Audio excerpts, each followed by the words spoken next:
Hi again, everyone. Birth of every thought is a newborn, waiting to be known to the world around him. Every being and every thought born to the world has so much to share with you. Their path set before them, they wade through time, trying to express all that is contained within them. Without being controlled by what is around them, to not be controlled by it, but to learn from it and to grow through it and because of it. Nature has the power to heal us. It provides us, it guides us, it supports us. We're all a part of nature. Even the drugs that heal us come from plants, that come from earth. Everything that heals comes from nature. Materials that we build with shelters us. Metals that build transportation comes from nature. It heals us, helps us, and through technology, which is also natural at its very basis, further evolves us. Everything that comes from the earth sustains us. And everything that from earth can be transformed into something else. And whether part of this nature, this knowledge of nature's healing, is the greatest power of the universe.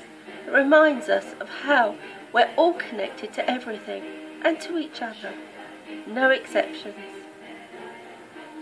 And with this knowledge we can accept that it's only when our minds turn to altering what earth provides into things we have a choice.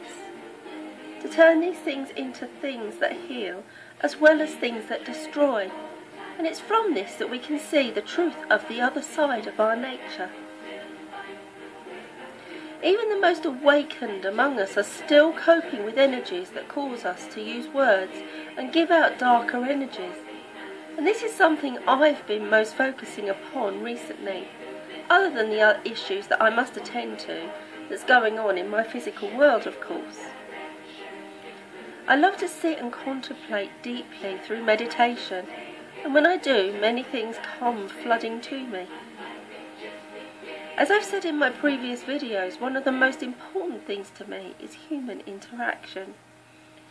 Because this is where our negative and positive energy interchanges, and where our negative and positive thought patterns, and thus our experiences, are manifested from. When we get mad at each other, we have to accept that we're using destructive energies.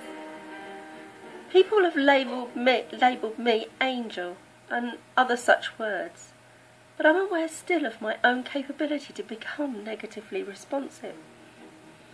I'm aware that when I respond negatively, I'm then labelled a fraud by others.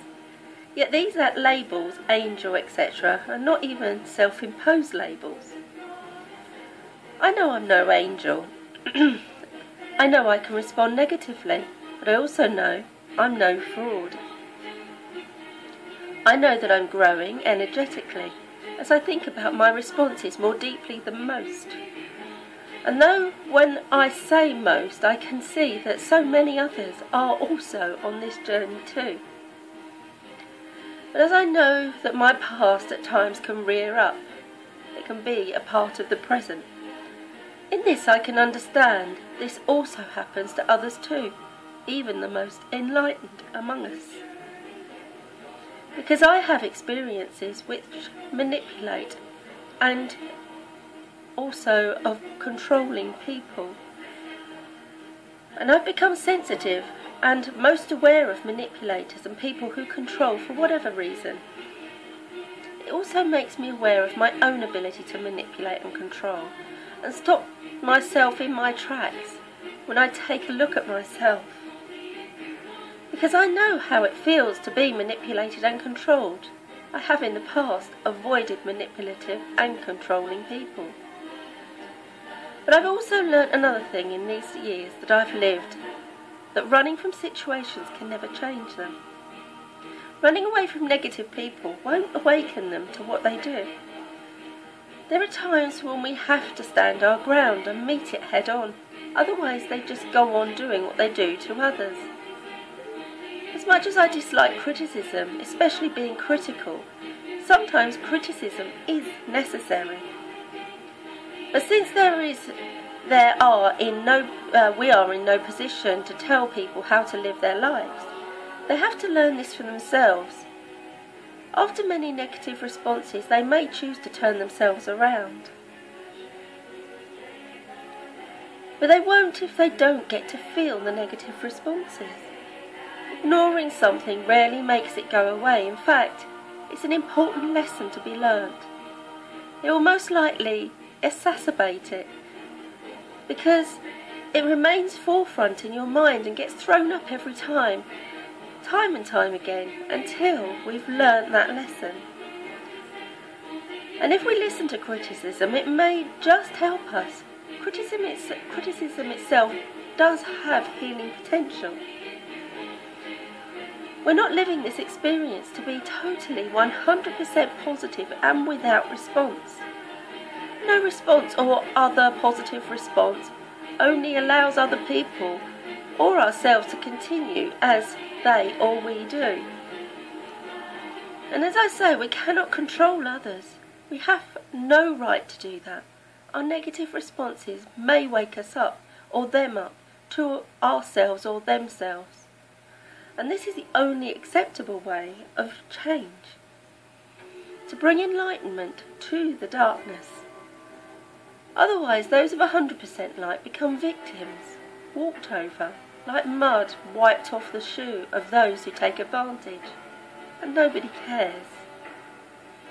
And if you get left alone wondering why nobody helped kind little you, after all, you're so kind and sweet, right? But if you're awakening and learning to become 100% light, it's not about being kind and sweet, it's about being awake. Awake enough to realise that sometimes, when you do respond with negativity to some people, those people are more likely to sit up and take notice when you react with a negative response. And this is more effective coming from someone who generally only uses positive responses, rather than it would if it was coming from someone who always uses critical and perhaps negative responses. And this is the way energies become more powerful. To those who are changing their consciousness, they become more effective with communicating and responding with all aspects and spectrum of both their light self and their shadow self. In another video I made about how NLP can be used, the title being The Inner Evil and the Inner Light, I explained how NLP can be used for manipulation, and I questioned, is influence or manipulation the same? There are times where we know that we're being manipulated, and as Einstein said, you can't change energy with the same energy that created it. We already know how the shadow self is used to manipulate, in other words, to change energies to get what we want. Whereas it's called enlightenment when our intentions are to bring light to situations so that people change themselves. And so enlightenment and influence and manipulation are very different things. All of these techniques uses the energies to change things. And when these energies are strong, like for example when they're being used to manipulate, different influential energies are used. Many people can't detect these energies because they're so subtle until it's too late. As I've said before, influencing is not manipulating people. Influencing gives a choice. It offers perspectives rather than using forces to make people change. It asks us to take a look at ourselves and decide for ourselves if we need to change our energies. And so it is that I like to share an awareness that is my awareness, and I hope it will cause others to think. And I do have to think about my own energies too. One thing I do know, I don't use energies to cause people to change. Often we can try talking to people in loving and calm ways. We may, after time, become aware of how some people will only respond to direct confrontation. It's not often good to pussyfoot around certain people because they'll just ignore you. Those that require direct confrontation are often left alone because people are too afraid to deal with these people. They're the people who get away with child abuse because social workers and doctors don't want to deal with them. And so they pick on those who will work with them on the easy targets to meet their targets. Whilst there are others who feel afraid of direct confrontation, dropping the fear of confrontation is a great skill in itself. An important one, in fact. It's one I have certainly had to overcome. So whether we are met with confrontation or with manipulation or influence, in all respects it's wise to assess whether any words spoken to us and about us by others are valid or not. Constructive criticism can be good for us, and it's wise to accept some criticism with grace. Often we want to respond with shouting back, swearing, and without actually listening or taking on board what's being said. We need to try to postpone our first reaction, if our first reaction is to lash back. Again, I've learned this from the past, with very critical people that I've lived with. There is a time when I was deeply afraid of being judged. I'd look at everything from everyone as a condemnation. Criticism doesn't always come gently from people legitimately trying to help. A lot of the feedback we receive is unsolicited and doesn't come from teachers, or maybe all of it does, because all of us are teachers to each other. We can't control what other people will say to us, whether they'll approve or form opinions and share them, but we can control how we internalise it or respond to it, and how we learn from it.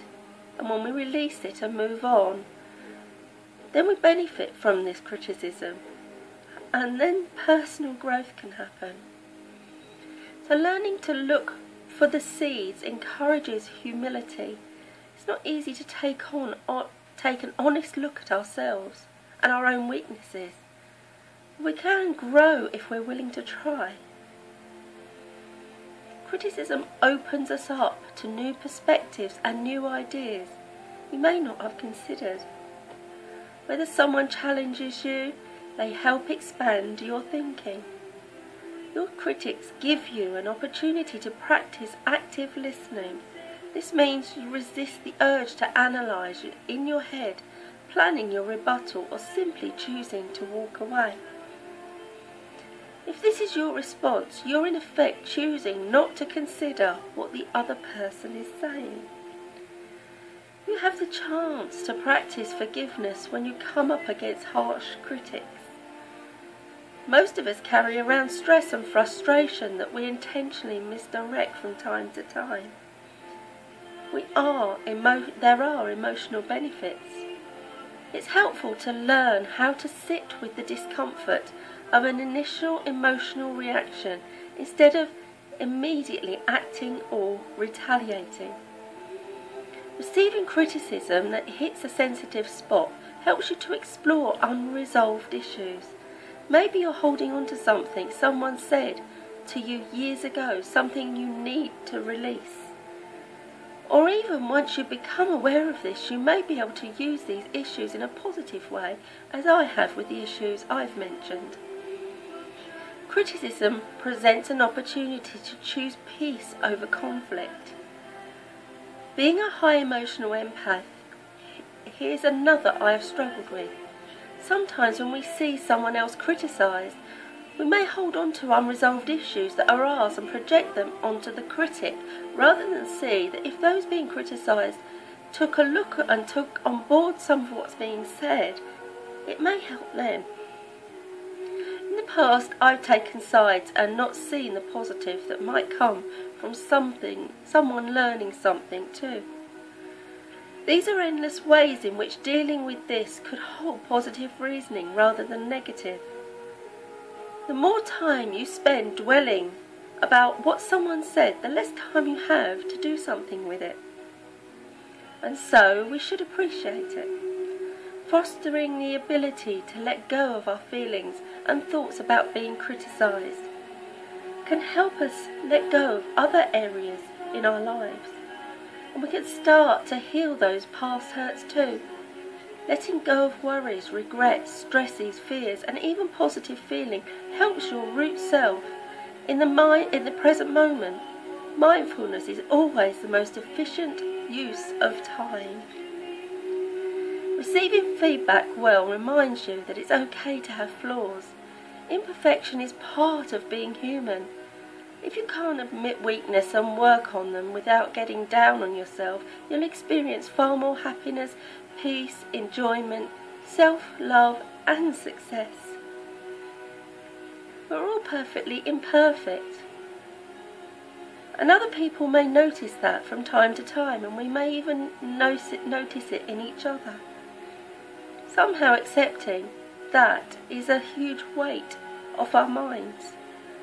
And it's people we choose to ignore who fail to notice that when someone is pointing something out to us, whether through frustration or through a wish to bring enlightenment to something, that they think you need to know that these are all loving energies. There's somebody wanting to share something with you. So if I was repelling people, I'd want to know about it so that I could change those energies in me. And that's a good positive thing, don't you think? Anyway, once again, I want to say thank you for listening. And as I said in my recent status, from the darkness comes light, and as the light is shone upon the darkness, all becomes revealed.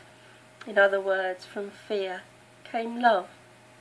And as love gave of herself, she changed to light and shone such a happy shine. She revealed the pain hidden, and it was a scary experience. But after time it became an acceptable truth. That experiencing is a difficult process of which all must endure to bring truth to light, and you are a part of that process. Here's to the process. Always see love, with hugs from me to you. I love you all. Bye for now.